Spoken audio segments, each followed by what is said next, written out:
सुर्खियों में। नमस्कार, हमारे खास कार्यक्रम सुर्खियों में आपका स्वागत है। मैं हूं आपके साथ दीपा सिंह। जैसा कि आप जानते हैं कि हम इस कार्यक्रम में समसामयिक मुद्दों पर बात करते हैं। मध्य प्रदेश अपना 67वां स्थापना दिवस मना रहा है। क्या आप जानते हैं कि मध्य प्रदेश कैसे बना?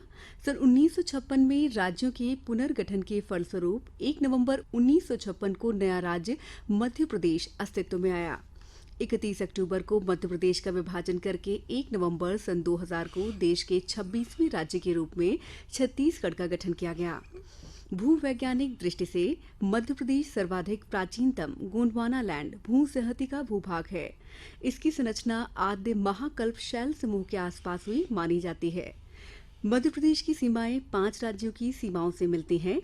मध्य प्रदेश के उत्तर में उत्तर प्रदेश, पूर्व में छत्तीसगढ़, दक्षिण में महाराष्ट्र और पश्चिम में गुजरात तथा उत्तर पश्चिम में राजस्थान राज्य है। मध्य प्रदेश जो कि देश के मध्य भाग में स्थित है, इसलिए इसे भारत का हृदय प्रदेश भी कहा जाता है। ये तो हुई मध्य प्रदेश के गठन की बात। अब बात करते हैं स्थापना दिवस की। स्थापना दिवस के मौके पर प्रदेश भर में विभिन्न आयोजन हो रहे हैं।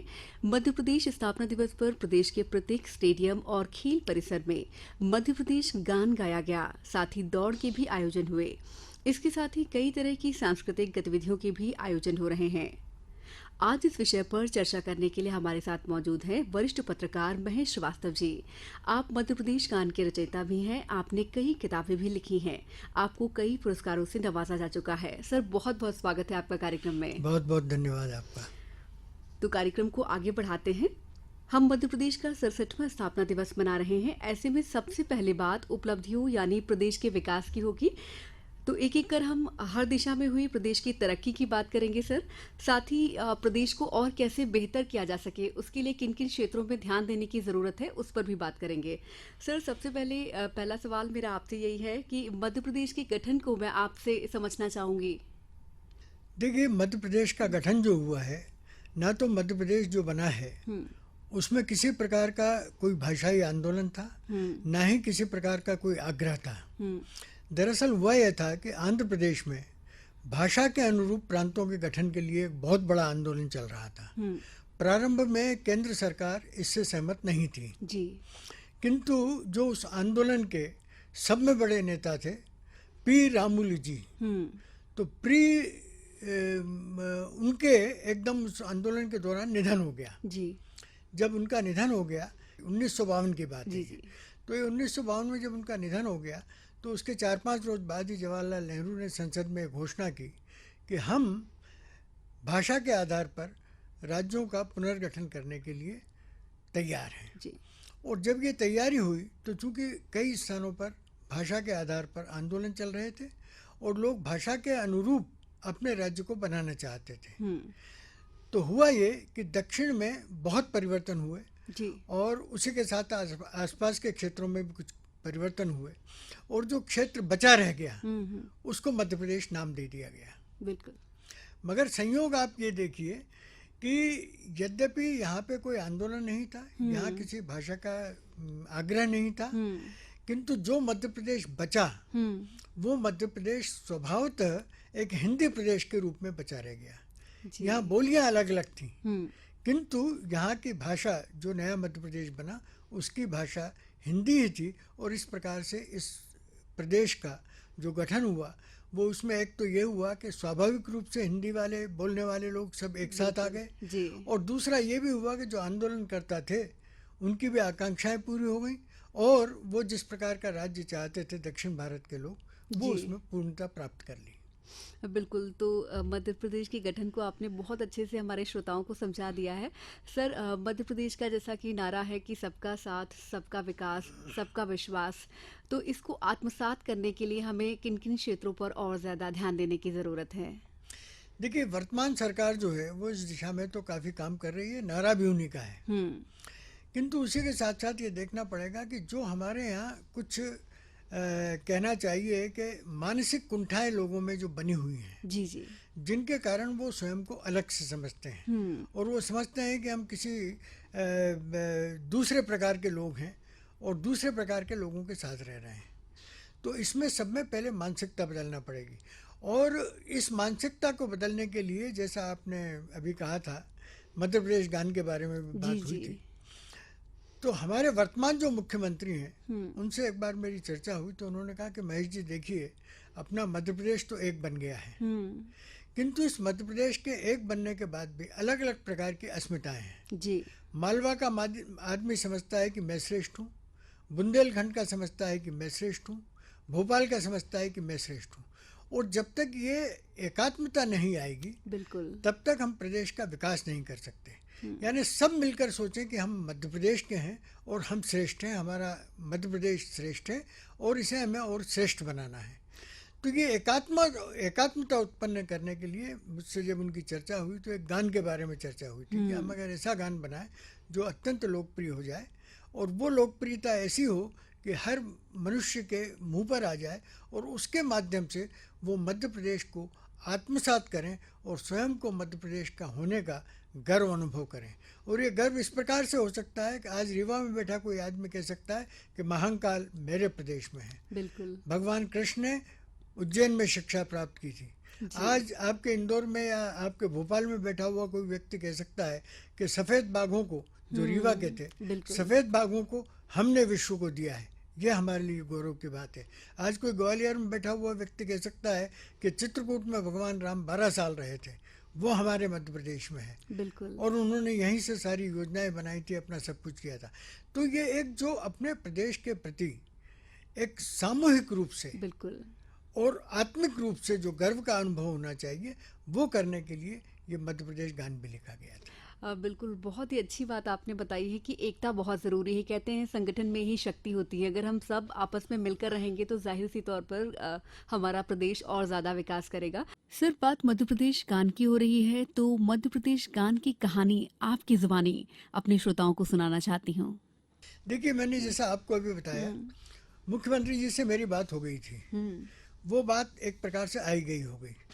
तत्कालीन संस्कृति और जनसंपर्क मंत्री थे लक्ष्मीकांत शर्मा जी।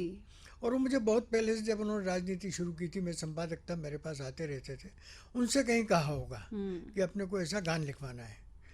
जब उनसे कहा तो जैसा कि शासकीय कार्यों में होता है, उन्होंने जनसंपर्क से एक विज्ञापन प्रसारित कर दिया। बहुत से वहाँ पे गीत आए। मैंने ना विज्ञापन देखा था और ना मैंने कोई गान लिखा था तब। जी जी। बहुत से आए तो वो शायद इन लोगों को स्वीकार नहीं हुए। तो मेरे पास एक रोज़ रात को आया लक्ष्मीकांत जी का फ़ोन, कहना भाई साहब बड़ी परेशानी है। मैंने कहा क्या हो गया भाई? कहना कि साहब मैंने एक विज्ञापन भी दिया था, मध्य प्रदेश गान करना है और मुख्यमंत्री कह रहे हैं कि 4-5 रोज में होना चाहिए, अगला जो स्थापना दिवस है उस पर हमें मध्य प्रदेश गान को करना है। बिल्कुल। तो आप भाई साहब आप ही लिख देंगे ये? मुख्यमंत्री जी का कहना है कि महेश जी लिख सकते हैं और कोई नहीं लिख सकता है। जी। तो मैंने कहा साहब आप इतनी देर से बता रहे हो, एक बात तो ये कि पूरे मध्य प्रदेश को समाहित करते हुए मुझे लिखना है। जी। कि नहीं भाई साहब, आपने वो प्रणाम मध्य प्रदेश जो किताब लिखी है उसमें आपने पूरे मध्य प्रदेश को घूमा है और आपने एक एक कण कण से वाकिफ़ हैं आप, ये उनका कहना था। जी जी। मैंने कहा भाई ठीक है, वो वाकिफ़ तो है, मगर ये कविता का मामला है। तो उन्होंने मुझसे कहा नहीं भाई साहब, कोई मुझे इसमें शंका नहीं है कि आप लिख देंगे, क्योंकि आपका कर्ण प्रबंध काव्य जो है उसका एक अंश मैंने भारत भवन में सुना था आपका, और आप तो कविताएं भी बहुत अच्छी लिखते हैं। कहना साहब कुछ भी हो, कल तक तो हमें चाहिए। जी जी। जब उन्होंने मुझसे ये कहा तो मेरे संबंध भी, चूँकि चाहे वो शिवराज जी हों चाहे वो लक्ष्मीकांत जी हों, जब मैं संपादक था सब लोग मेरे पास आते थे, बहुत अच्छे रहे। मैंने सोचा कि नहीं, मुझे लिखना चाहिए। 10-11 बजे भोजन वोजन करके पत्नी सो गई और उसके बाद फिर मैं अपने ध्यान में बैठा। जी। पूरा मध्य प्रदेश मेरे ध्यान में आ गया और माँ सरस्वती की, प्रभु की ऐसी कृपा रही कि मैं लिखने बैठा और लगभग 2-2.5 घंटे में मैंने पूरा गान लिख दिया। मैं स्वयं अपने हाथ से लिखता है। दूसरे दिन सुबह मैंने लक्ष्मीकांत जी के यहाँ फ़ोन किया, वो ले गए, उसको टाइप हुआ। टाइप होकर के शाम को मुख्यमंत्री निवास पे बैठक हो गई हम लोगों की, और मुख्यमंत्री जी इनकी पहली पंक्तियाँ सुन करके बहुत खुश हो गए। सुख का दाता सबका साथी, शुभ का ये संदेश है, माँ की गोद पिता का आश्रय, मेरा मध्य प्रदेश है। ये पढ़ते से ही उन्होंने, बाकी तो बाद में पढ़ा, ये कहना भाई साहब माँ की गोद और पिता के आश्रय से बड़ी बात कुछ हो नहीं सकती, आपने अद्भुत लिखा है। और उन्होंने तत्काल लक्ष्मीकांत जी से कहा कि संस्कृति विभाग से किसी को भेजिए, बम्बई में बहुत अच्छा इसको गाया जाना चाहिए, और हम अगले ही जो 4-5 दिन बाद आने वाला है मध्य प्रदेश का स्थापना दिवस, उसमें इसको हम चाहते हैं कि इसका विमोचन हो जाए। ठीक है, वहाँ से उन्होंने आदमी भेजा, शान ने इसको गाया जी। और मध्य प्रदेश के स्थापना दिवस पे इसका विमोचन हो गया, जो सीडी बना के लाए थे। शान ने यहाँ गाया भी था, वहाँ भी गाया था, और इसका सीडी का विमोचन हुआ था रविंद्र भवन में। तो इस प्रकार से ये गान आ गया। बिल्कुल। तो आज ज़ाहिर तौर पर हमारे श्रोताओं ने भी जो मध्य प्रदेश गान के रचयिता हैं उनके मुख से उन्होंने उसके जो लिरिक्स हैं, खूबसूरत, बहुत ही खूबसूरत लिरिक्स हैं जो आपने लिखे हैं, वो सुने हैं। सर, और भी बात करते हैं। मध्य प्रदेश ने पहली बार देश में मेडिकल की पढ़ाई हिंदी में शुरू कर दी है, तो आप इस पहल को कैसे देखते हैं? देखिए, मानता हूँ कि ये मनुष्य की जो आंतरिक शक्ति होती है और मनुष्य जिस प्रकार से ग्रहणशीलता उसकी होती है, वो शक्ति जागृत होती है उसकी मातृभाषा में। ग्रहणशीलता उसकी सर्वाधिक होती है उसके ही अपनी मातृभाषा में। जी जी। वो ज़्यादा से ज़्यादा ग्रहण कर सकता है। हमारे यहाँ दिक्कत क्या हो रही थी कि चूंकि लोगों को उसके साथ अंग्रेजी भी पढ़ना पड़ती थी। जी। अगर मेडिकल साइंस में जाना है या आपको किसी भी प्रकार से दूसरे किसी इंजीनियरिंग क्षेत्र में जाना है या कुछ भी करना है, तो आपको उसके लिए अंग्रेजी पढ़ना बहुत जरूरी। और जो हमारे बच्चों की ऊर्जा थी, जी। जो बौद्धिक क्षमता थी, जी। उसका बहुत बड़ा भाग केवल अंग्रेजी को पढ़ने में ही गुजर जाता था। ये कई दिनों से बात चल रही थी, और मैं ये कहूँगा कि शिवराज जी ने ये कदम उठा करके उन सब बच्चों के लिए जो ग्रामीण क्षेत्रों में रहते हैं और केवल अंग्रेजी के कारण जी। वो तकनीकी शिक्षा प्राप्त करने में असमर्थ हो जाते हैं या वहाँ से भाग खड़े होते हैं, जी। उनके लिए एक बहुत बड़ा उन्होंने संबल दिया है। जी जी। कि वे लोग आएँ और तकनीकी शिक्षा, क्योंकि बगैर तकनीकी शिक्षा के हमारा विकास भी नहीं हो सकता है। बिल्कुल सही कहा आपने। और तकनीकी शिक्षा में आने के लिए अगर हमारा बहुत बड़ा युवकों का वो भाग जो कुशाग्र बुद्धि हैं, जो बहुत अच्छे अध्ययन कर सकते हैं, अगर वो केवल एक भाषा के कारण पिछड़ जाएं, तो ये किसी प्रदेश के लिए अच्छा नहीं हो सकता है। बिल्कुल सही। फिर ऐसा नहीं है, कुछ लोग कहते हैं कि अंग्रेजी में ही उसके सारे अनुवाद, अगर अंग्रेजी का अनुवाद करेंगे तो उस भाषा का अनुवाद करने में उसका अर्थ बिगड़ जाएगा। बिल्कुल। किंतु अभी जो मैंने पुस्तकें देखी जिनका अनुवाद किया गया, जी जी। जो वैज्ञानिक शब्द हैं, चाहे वो मेडिकल साइंस के हों, चाहे वो इंजीनियरिंग क्षेत्र के हों, उन शब्दों को नहीं बदला गया है, ब्रैकेट में उनका अर्थ दिया गया है, उनके शीर्षक भी उसी प्रकार के हैं। तो प्रारंभिक तौर पे चलने में कोई असुविधा हो ऐसा मैं नहीं मानता।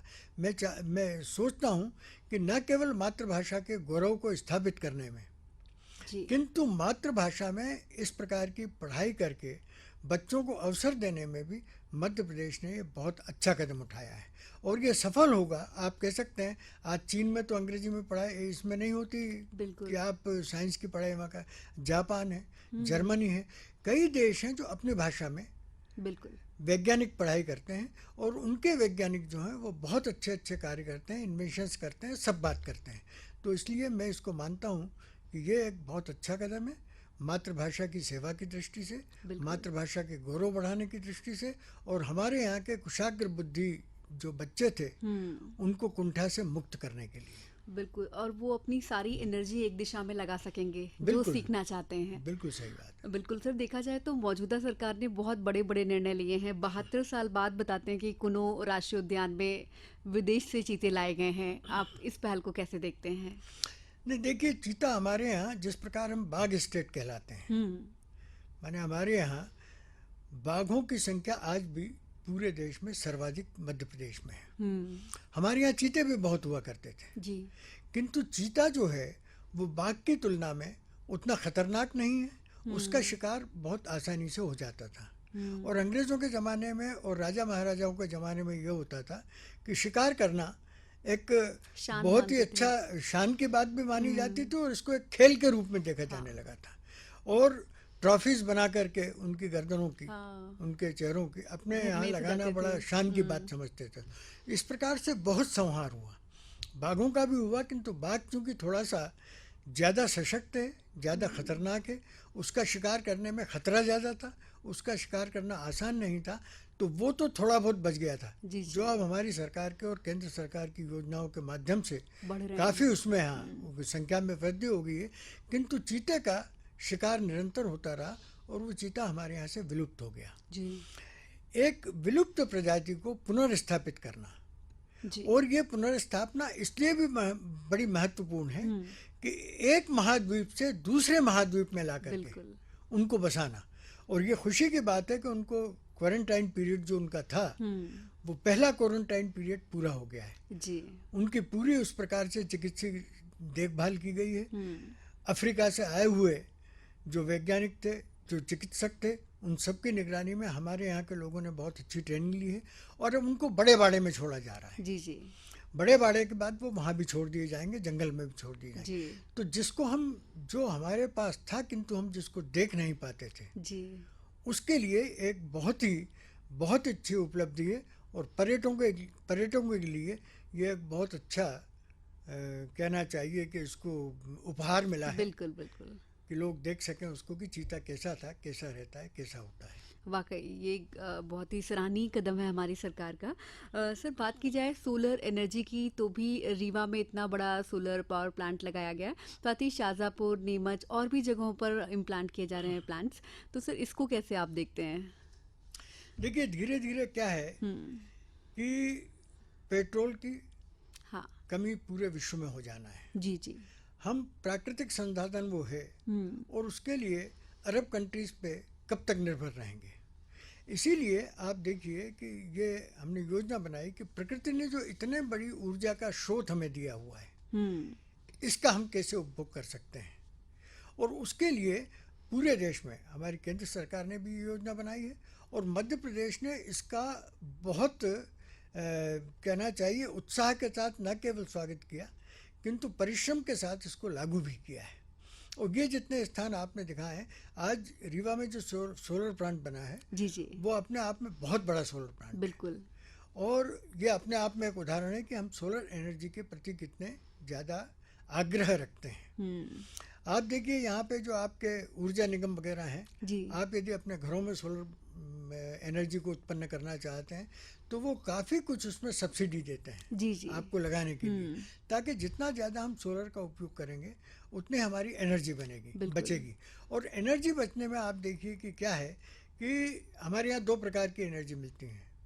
एक तो वो है जो पानी से हम प्राप्त करते हैं, हाँ। और एक वो है जो कोयले से हम प्राप्त करते हैं। कोयले के भंडार भी धीरे धीरे ख़त्म होते जाते हैं। उससे आपको एनर्जी उत्पन्न करने में बाद में बड़ी असुविधा आने वाली है, माने एक प्रकार की कमी आने वाली है। जी जी।